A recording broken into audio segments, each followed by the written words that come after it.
नमस्कार। आज चैत्र शुक्ल एकादशी शक 1936 महात्मा ज्योतिबा फुले जयंती सादर करत आहोत ठाणे वार्ता। ठळक घडामोडी।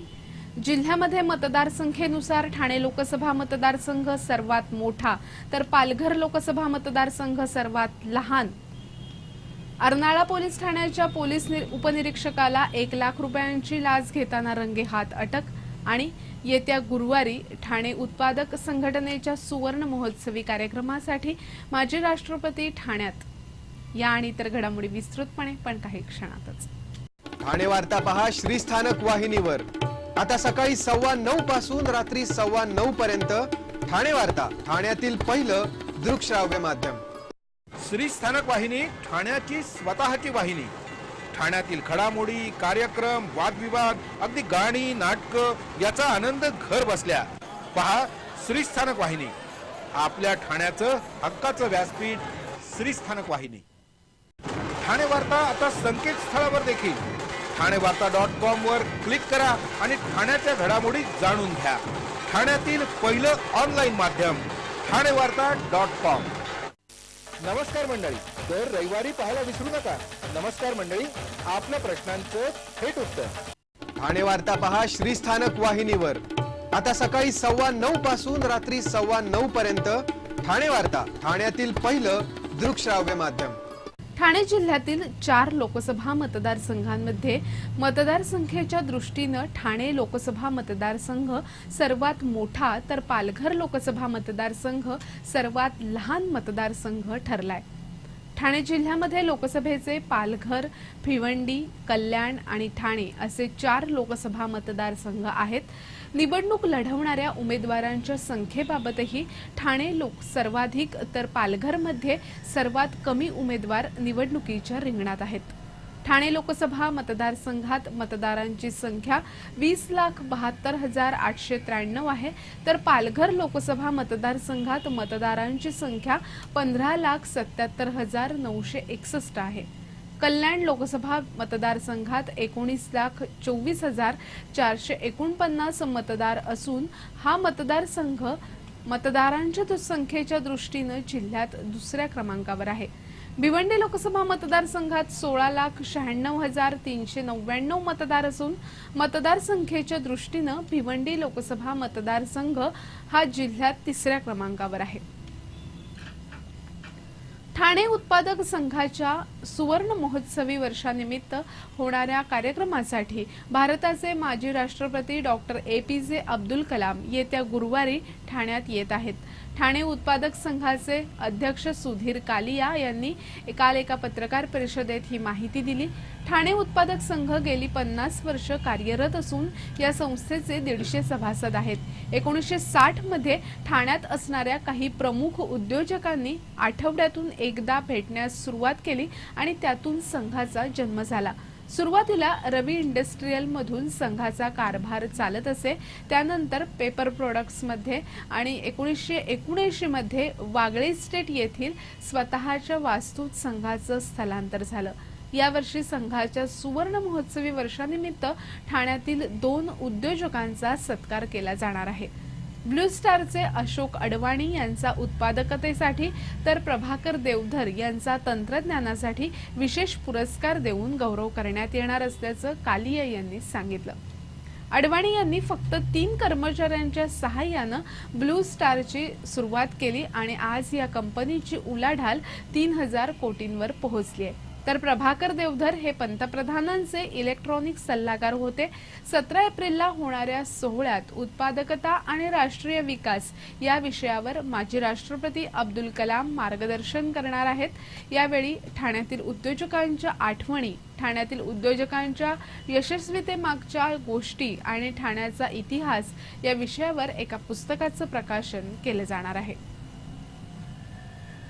अर्नाळा सागरी पोलीस ठाण्याचे पोलीस उपनिरीक्षक हेमंत कुमार काटकर आणि अनिल सुवर्णा यांना 1 लाख रुपयांची लाच घेताना लाचलुचपत प्रतिबंधक विभागाच्या पथकानं काल रंगेहात पकडलं। या प्रकरणी तक्रारदार असलेल्या महिलेच्या पतीस जामीन होण्यास मदत करण्यासाठी पोलीस उपनिरीक्षक हेमंत कुमार काटकर यांनी या महिलेकडे 3 लाख रुपयांची मागणी केली होती।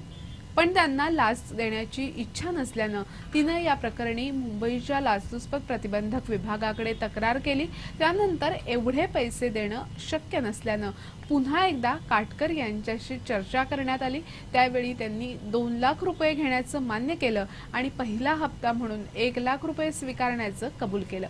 बुधवारी विरार येथील अर्नाळा सागरी पोलीस ठाण्यात पोलीस उपनिरीक्षक हेमंत कुमार काटकर यांनी या महिलेकडून 1 लाख रुपये स्वीकारले आणि ते अनिल सुवर्णा या व्यक्तीकडे दिले। त्यावेळी लाचलुचपत प्रतिबंधक विभागानं त्यांना पैसे स्वीकारताना रंगेहात अटक केली।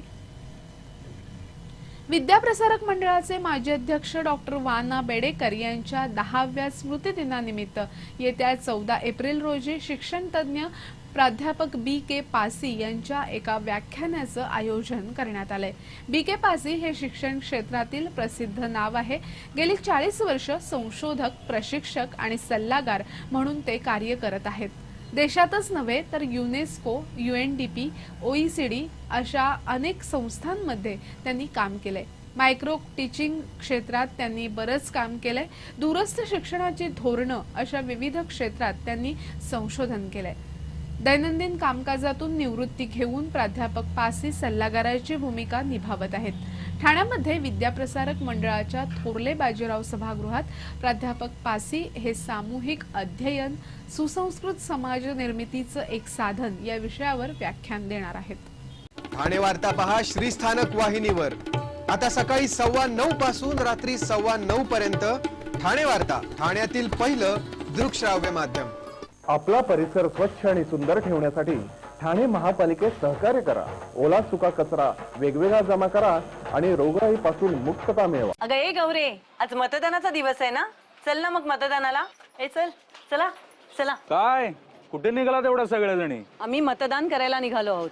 महिलांनी जास्तीत जास्त प्रमाणात मतदान केलेच पाहिजे आणि आता महिला मागे राहणार नाहीत। ठेवा तुमच्यापाशी, पण मत कोणाला द्यायचं कळलं ना? आम्हाला पैसे नकोत। एवढा स्वाभिमान का नसावा? आम्ही जागृत मतदार आहोत। चला ग। कोणत्याही प्रलोभनाला बळी न पडता मतदान करा। श्रीस्थानक वाहिनी, ठाण्याची स्वतःची वाहिनी। ठाण्यातील घडामोडी, कार्यक्रम, वादविवाद, अगदी गाणी, नाटकं याचा आनंद घर बसल्या पहा श्रीस्थानक वाहिनी।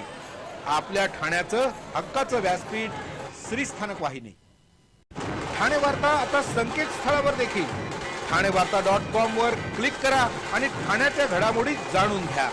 ठाण्यातील पहिलं ऑनलाईन माध्यम ठाणेवार्ता.com। डॉक्टर आणि रुग्णांचं पिढ्यानपिढ्यांचं जिव्हाळ्याचं नातं म्हणजेच डॉक्टर बेडेकर हॉस्पिटल। आता अत्याधुनिक सोयी सुविधा आणि तंत्रज्ञान युक्त वंध्यत्व निवारण केंद्रात IVF आणि टेस्ट ट्यूब बेबीचीही सुविधा। डॉक्टर बेडेकर हॉस्पिटल, महर्षी कर्वेपथ, ठाणे। 65 वर्षांची निरंतर सेवा। ठाणे वार्ता पहा श्रीस्थानक वाहिनीवर। आता सकाळी 9:15 पासून रात्री 9:15 पर्यंत ठाणे वार्ता, ठाण्यातील पहिलं दृकश्राव्य माध्यम। राष्ट्रवादी काँग्रेसचे ठाणे लोकसभेचे उमेदवार संजीव नाईक यांच्या कार्य अहवालाचा खर्च निवडणूक खर्चात समाविष्ट केला जावा अशी मागणी आम आदमी पक्षानं निवडणूक निर्णय अधिकाऱ्यांकडे केली आहे।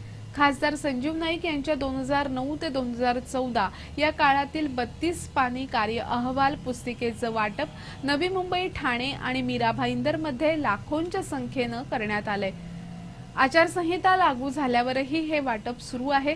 या अहवालाचा प्रकाशक कोण, मुद्रक कोण आणि याच्या किती प्रती छापल्या गेल्या याची कुठेही नोंद नाही।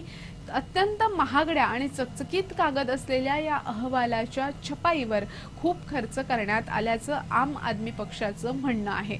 त्यामुळे त्याचा खर्च निवडणूक खर्चात समाविष्ट करावा अशी मागणी आम आदमी पक्षानं केली आहे। तर संजीव नाईक यांच्या कार्य अहवालामुळे आचारसंहितेचं कोणतंही उल्लंघन झालं नसल्याचा दावा राष्ट्रवादी काँग्रेसच्या वतीनं अशोक पोहेकर यांनी केलाय।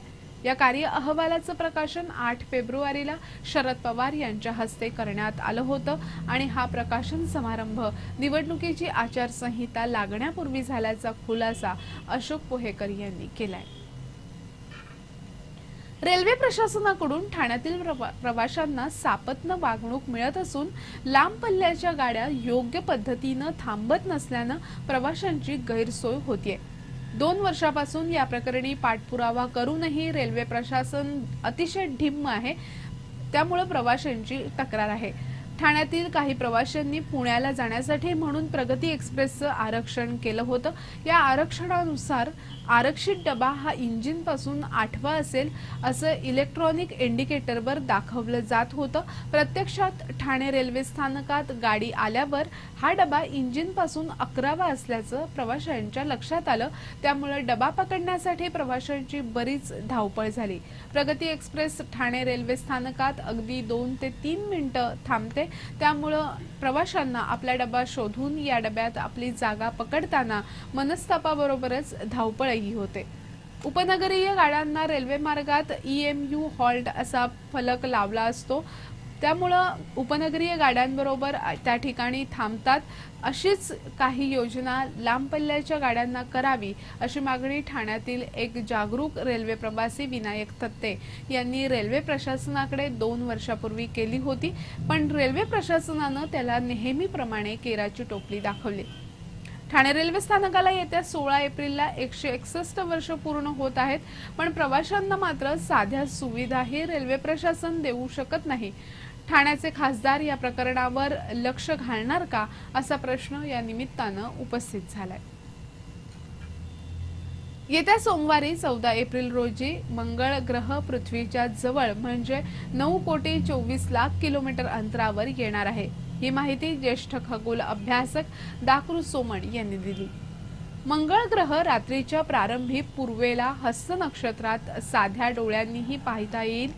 मात्र त्याच दिवशी पौर्णिमेचा चंद्र आणि मंगळाची युती होणार असून मंगळ चंद्राच्या सुमारे 3 अंश उत्तरेकडील बाजूस दिसेल। मंगळ ग्रह सध्या वजा 1.5 प्रतीचा दिसत आहे अशी माहितीही सोमण यांनी दिली। यापूर्वी 5 मार्च 2012 रोजी मंगळ ग्रह पृथ्वीच्या जवळ म्हणजे 10,08,00,000 किलोमीटर अंतरावर आला होता। आता यानंतर मंगळ ग्रह पुन्हा 30 मे 2016 रोजी पृथ्वीच्या जवळ म्हणजे 7,53,00,000 किलोमीटर अंतरावर येणार आहे। आपल्या देशानं पाठवलेलं मंगळयान हे वेगानं मंगळाकडे जात असून त्याने आतापर्यंत अर्ध अंतर पार केलं असल्याचं दाकृ सोमण यांनी सांगितलं।